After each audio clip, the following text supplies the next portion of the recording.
The anesthesiologist's voice was the last thing I heard before the world went black. Count backward from 10. Miss Chen, 8.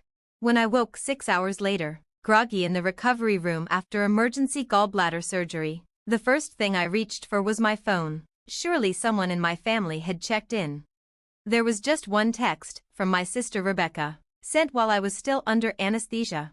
Thanks for the down payment on my new house. Don't worry about the apartment, I handled everything while you were busy. You'll thank me later when you're not tied down to that tiny place.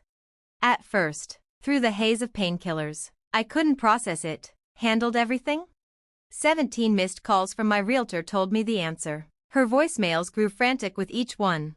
Madison, your sister showed up with power of attorney documents. She's pushing to finalize the Henderson sale.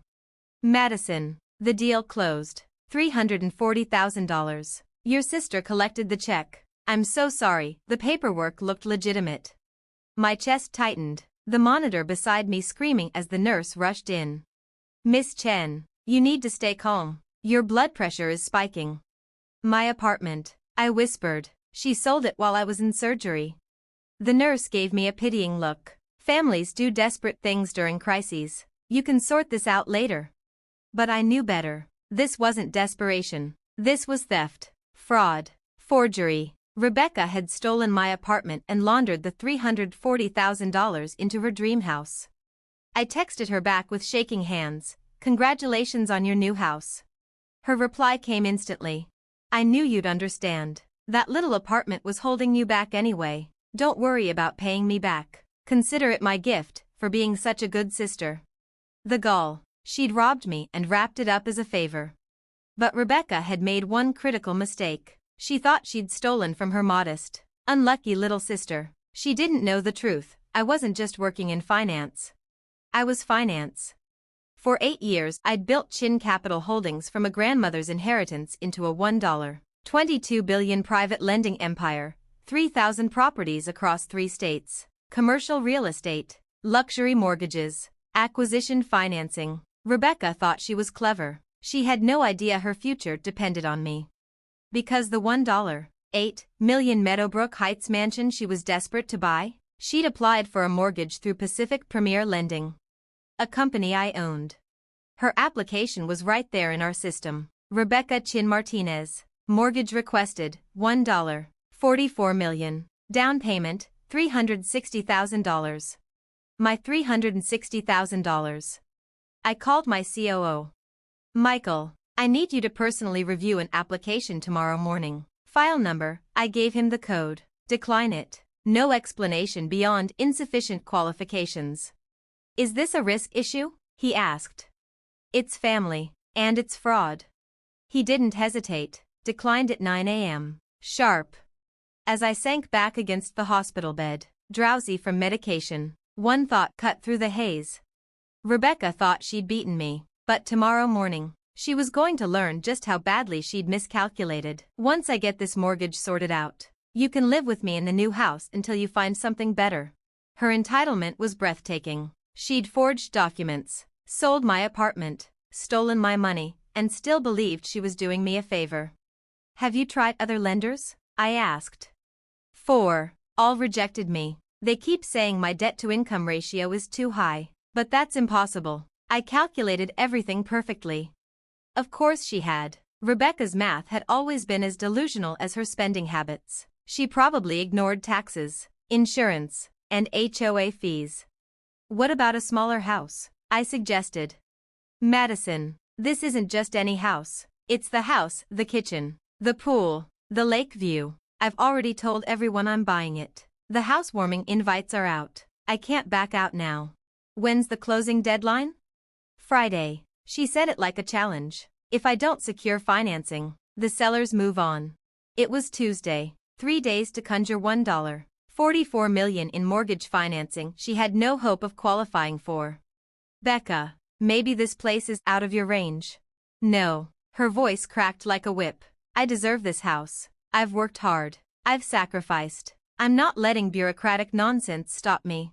She meant bureaucratic nonsense like bank fraud and theft. After I hung up, Elena appeared at my door. Your sister's downstairs. She says it's a family emergency. I sighed. Send her up. 5 minutes later, Rebecca stormed into my office, her gaze darting across the city view, the leather chairs, the awards on the wall. Nice place, she said. Your company must be doing well. We do okay.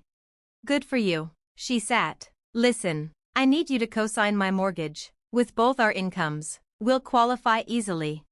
I stared at her. You want me to co-sign a $1.44 million mortgage, with money you stole from me? Her cheeks flushed. I didn't steal anything. I rescued you from a bad investment. That apartment was a shoebox in a dying neighborhood. By forging legal documents while I was under anesthesia?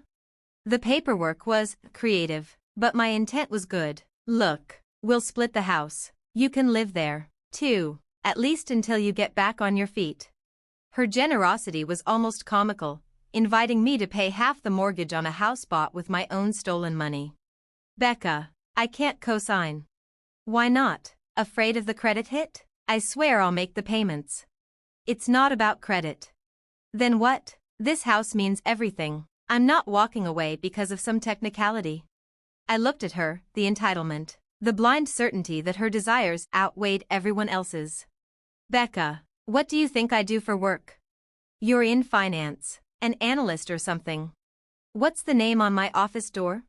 Her eyes flicked to the gold lettering, Madison Chen, Chin Capital Holdings. You work for Chin Capital? I own it. She laughed, brittle and confused. Come on, you live in a tiny apartment. You drive a Civic. I live modestly because I invest my money. I drive a Civic because I don't need a status car. Chin Capital Holdings manages over $1 billion in assets and 3,000 mortgages, including the company you applied through, Pacific Premier Lending. Her face drained of color. That's one of yours? It is. You declined my application. I did. But you could approve it. I could, but I won't approve a mortgage built on stolen money. I didn't steal. I held up my phone, her own words glowing on the screen. Thanks for the down payment on my new house. Her mouth opened, closed. That was a joke. I was being playful. You forged my signature, sold my home while I was unconscious, and pocketed $340,000. Her silence was answer enough. To fund your house purchase. In legal terms, that's fraud, theft, and forgery. Any one of those is a felony. Rebecca shook her head frantically. No, no, no, it wasn't like that. I was helping you. The apartment was a bad investment and you were in the hospital. And there was a deadline. There was no deadline. Becca, the Henderson offer was valid for 30 days. You could have waited for me to recover. But what if they'd changed their minds? Then it would have been my choice. My property. My money. Not yours. Her mascara was streaking down her cheeks now. Madison, I need this house. I've already put down deposits on furniture, scheduled the movers, told everyone at work. I can't back out now. You're going to have to. She grabbed my hand. Can't you make an exception? Just this once? Approve the mortgage as a family favor? I looked at her, the sister I once shared birthdays and inside jokes with. The same sister who had just committed multiple felonies against me and now wanted me to reward her with a $1.44 million loan. Becca, if I approved that mortgage, I'd be telling you that stealing from family is acceptable if you want something badly enough, and it isn't. It wasn't stealing, it was an emergency financial decision made on your behalf by someone who maybe didn't have the paperwork right. Elena knocked. Madison, line 3. It's about the Meadowbrook Heights property. I picked up the phone. This is Madison. Miss Chin, David Hartwell with Premier Real Estate. I represent the sellers of 847 Willowbrook Drive. I understand the buyer's financing fell through? That's correct. The application was declined. The sellers are desperate. They're behind on payments, facing foreclosure. If there's any room to negotiate? What's their mortgage status? 3 months delinquent. Foreclosure proceedings begin in 2 weeks. And which bank holds their mortgage? Pacific Premier Lending. I see. I'll call you back within the hour with a proposal. I hung up. Rebecca was staring at me, eyes wide with dawning horror. The sellers of your dream house are about to lose it, I said evenly. What does that mean? It means they can't pay their mortgage. If they don't sell immediately, the bank takes the house. Which bank? My bank. Her breath hitched. So if they can't sell to me, you get the house?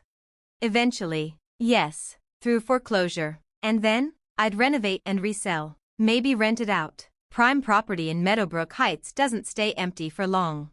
Her face crumpled. Madison. I think I made a terrible mistake. Yes, you did. Can I fix it, please? I'll give you back the money from the apartment. We can start over. The money's gone. Becca, you used it as a down payment on a house you can't afford. And even if you could pull it back, you'd still be left trying to qualify for a $1.44 million mortgage on a $78,000 salary. Her shoulders sagged as reality crashed down on her.